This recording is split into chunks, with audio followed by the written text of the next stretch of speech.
যেই সংগঠনের সাথে আমার জীবনের 4 বছরের খুব গুরুত্বপূর্ণ স্মৃতি রয়েছে। আমি বলছি বাংলাদেশ ছাত্রলীগের কথা। যে ভাইদের কথা শুনে আজকে আপনি এখানে যান ওখানে যান, এটার বিরুদ্ধে দাঁড়ান, এটার বিরুদ্ধে কথা বলেন, এটার বিরুদ্ধে কমেন্ট করেন, বিশ্বাস করুন এরকম সিঙ্গেল একটা ভাইকে আপনি আপনার ওই প্রয়োজনে পাবেন না, আপনার একটা চাকরির ক্ষেত্রে সুপারিশে পাবেন না, কোথাও পাবেন না। ইভেন এটা তো অনেক দূরের কথা, আপনি ঢাকা মেডিকেলে গিয়ে একটা সমস্যায় পড়েন, ওই ভাইদেরকে ফোন দিলে ওই ভাইরা ফোন রিসিভ করবে না। এটাই বাস্তবতা, আমরা ওইখানে 6 বছর কাটিয়েছি, আমরাই দেখেছি।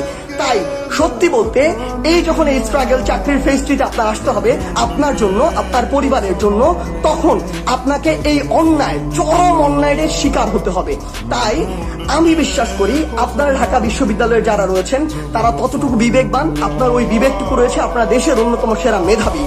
আপনার এটুকু বিবেচনা করবেন যে আপনার নিজের জন্য, এই প্রজন্মের জন্য কিংবা দেশের জন্য আপনার কোন জায়গাটিতে যাওয়া উচিত, কোন দাবিটিতে সমর্থন করা উচিত। সবকিছু ফেসবুকে বলে হবে না, মাঝে মাঝে রাজপথে নেমে আসতে হবে। আমরা যারা তরুণ প্রজন্ম রয়েছি আমাদের ওই ফাইট করেই নিতে হবে। এই জন্য সময়ের প্রয়োজনে আপনাকে অবশ্যই রাস্তায় নামতে হবে। তাই স্বাধীনতার এই 53 বছর পরে এসে আপনাদেরকে উদ্দেশ্য করে বলতে চাই, বিশেষ করে সেই সংগঠনকে উদ্দেশ্য করে যেই সংগঠনের সাথে আমার জীবনের 4 বছরের খুব গুরুত্বপূর্ণ স্মৃতি রয়েছে। আমি বলছি বাংলাদেশ ছাত্রলীগের কথা। কেন বলছি? কারণ এই মুহূর্তে বাংলাদেশে তাদের ছাত্রদের সাথে সম্পৃক্ততা তুলনামূলকভাবে বেশি অন্য সংগঠনের চেয়ে।